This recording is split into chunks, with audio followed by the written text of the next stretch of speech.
नमस्कार, मैं जुवन वर्मा आपका इस यूट्यूब चैनल पर बहुत बहुत स्वागत है। जैसा कि आज कक्षा 11th का यहाँ पर वार्षिक परीक्षा का इकोनॉमिक्स का पेपर संपन्न हुआ है, तो इसी पेपर को हम इस यूट्यूब चैनल के माध्यम से इसके ऑब्जेक्टिव क्वेश्चनों को यहाँ पर कंप्लीट ही करेंगे। तो अर्थशास्त्र, कला एवं वाणिज्य का जो पेपर है वो यहाँ पर कंप्लीट ही हुआ है, तो इसके ऑब्जेक्टिव को हम यहाँ पर कंप्लीट ही करेंगे। यहाँ पर जो पूर्णांक थे वो था 80 नंबर का पेपर था, और यहाँ पर जो निर्देश दिए गए थे कि सभी प्रश्न करना अनिवार्य है। तो चलिए इन्हीं प्रश्न के यहाँ पर ऑब्जेक्टिव जो प्रश्न हैं उनको हम इस यूट्यूब चैनल के माध्यम से कंप्लीट ही करेंगे। और आपको बता दें कि आप अगर हमारे इस चैनल पर नए हैं तो प्लीज़ चैनल को सब्सक्राइब करें, लाइक करें और शेयर करें। चलिए पहले प्रश्न की तरफ बढ़ते हैं। पहला जो प्रश्न दिया था, सही विकल्प चुनकर हमें लिखना था। पहला वाला है, आंकड़ों के समुच्चय को कहा जाता है सांख्यिकी कहा जाता है। इन्हें पहले वाला इसका राइट आंसर है। दूसरा है, किसी वर्ग की ऊपरी सीमा और निचली सीमा के बीच के अंतर को क्या कहा जाता है, तो उसे कहा जाता है वर्ग अंतराल, यानी ब वाला इसका राइट आंसर है। तीसरा है, मानक विचलन की गणना के लिए कितनी अवधियां होती है, तो इसकी होती है 2 होती है, यानी ब वाला राइट आंसर है। चौथा है, सहसंबंध गुणांक सदैव स्थिर होता है, तो वो इसका स वाला राइट आंसर है, -1 और +1 के बीच में। इसी के बाद में यहाँ पर अगले प्रश्न की तरफ बढ़ते हैं, और जो अगला प्रश्न है वो है, भारत में योजना आयोग की स्थापना किस वर्ष की गई थी, तो 1950 को की गई थी, यानी द वाला राइट आंसर है। यहाँ पर जो दिया है 6, वर्तमान में कौन सा सेक्टर भारत में सबसे बड़ा रोजगार प्रदान करता है, तो कौन करता है, तो ये करता है प्राथमिक। चलिए ये थे ऑब्जेक्टिव प्रश्न, इनको कंप्लीट ही किया है। इसी के बाद में हम प्रश्न क्रमांक 2 की तरफ बढ़ते हैं, और जो प्रश्न क्रमांक 2 है उसमें जो दिया है, रिक्त स्थानों में सही विकल्प चुनकर हमें लिखना है। यद्याक्षिकता प्रतिचयन के अंतर्गत प्रत्येक व्यक्ति को सूचना प्रदान करने हेतु चुने जाने वाले संभावना होती है, तो कौन सी होती है, तो इसका जो राइट आंसर रहेगा वो रहेगा हमारा समान। इसके बाद में सेकेंड है, खालिस्तान श्रृंखला में सबसे अधिक बार होता है, क्या होता है, बहुलक होता है। तीसरा है, खालिस्तान की गणना बिना विचलन के सीधे मूल्यों से भी की जा सकती है, तो किससे की जाती है, मध्य विचलन। इसके बाद में है चौथा, खालिस्तान को आर्थिक बैरोमीटर के रूप में जाना जाता है, तो किसमें, सूचांक के रूप में। इसके बाद में फिफ्थ है, खालिस्तान कर वे कर हैं जिनका भार दूसरों पर टाला जा सकता है, तो ये होती है हमारी प्रत्यक्ष कर। अगला है, कार्यबल में महिलाओं की भागीदारी दर शहरी क्षेत्रों की तुलना में ग्रामीण क्षेत्रों में खालिस्तान है, तो कैसी है, तो ये अधिक है।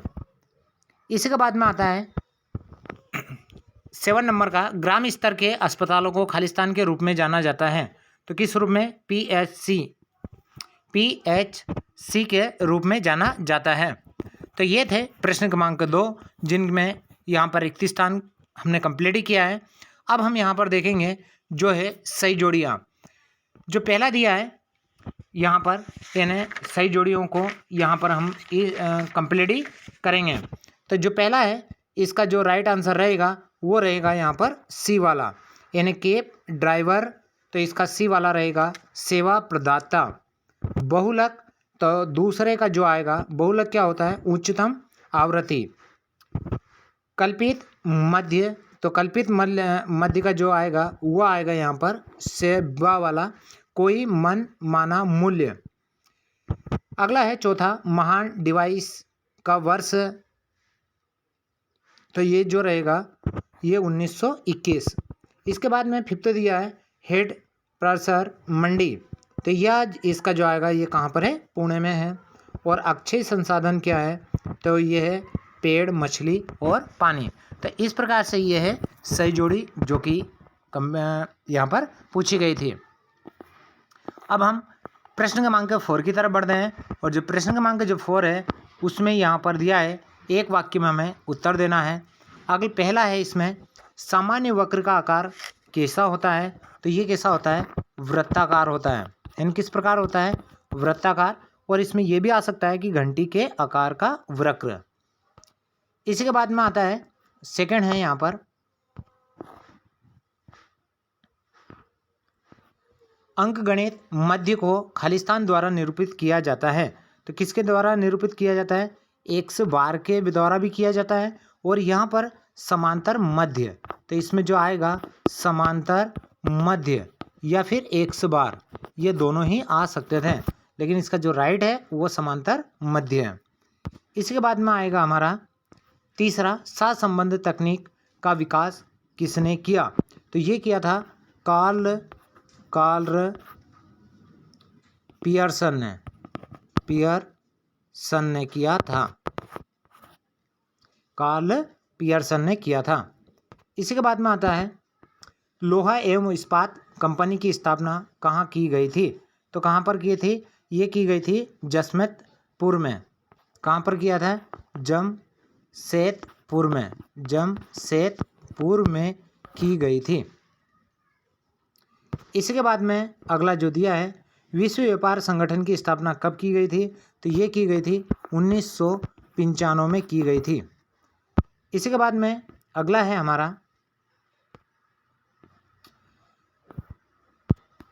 अगला जो पूछा गया है यहाँ एक वृत्ति वर्ष में कम से कम 100 दिनों की मजदूरी रोजगार गारंटी प्रदान करता है। तो कौन करता है? मनरेगा करता है, यानी मनरेगा। यह तो इसमें मनरेगा भी आएगा, या ये भी लिख सकता है महात्मा गांधी ग्रामीण रोजगार योजना, मनरेगा।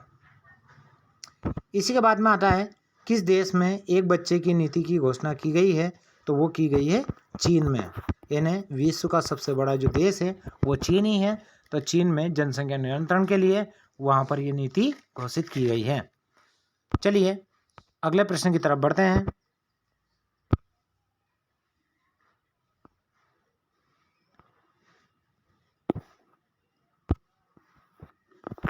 जो अगला प्रश्न दिया है वो है हमें यहाँ पर 5th नंबर का, और 5th नंबर के जो प्रश्न है उसमें यहाँ पर सत्य और असत्य यहाँ पर पूछा गया है। पहला जो दिया है, अंकगणित मध्य केंद्रीय प्रवृत्ति का सबसे अधिक इस्तेमाल किए जाने वाला माप है। तो ये जो है हमारा असत्य है। सेकंड है, सहसंबंध गुणांक हमेशा सकारात्मक होता है। तो ये सत्य है। तीसरा है, जनसंख्या में वृद्धि किसी अर्थव्यवस्था में आर्थिक विकास का सूचक है। तो ये असत्य है। चौथा है, भारत में आर्थिक सुधारों का कार्यक्रम 24 जुलाई 1991 को शुरू किया गया था। तो ये सत्य है। सतत विकास पर्यावरण के संरक्षण का पर्याय है। ये सत्य है। और अगला है, HDI के मुख्य घटक 3 हैं। ये सत्य है। तो इस प्रकार से ये प्रश्न क्रमांक 5 तक हमने यहाँ पर कंप्लीट ही किया है। इनको आप सभी छात्र एक बार कंप्लीट ही देख लीजिएगा। इसके बाद जो प्रश्न इस प्रकार से इस पेपर में ये पूछे गए थे हमसे, और इनको भी कंप्लीट करेंगे। तो इसी के साथ जय हिंद, जय भारत।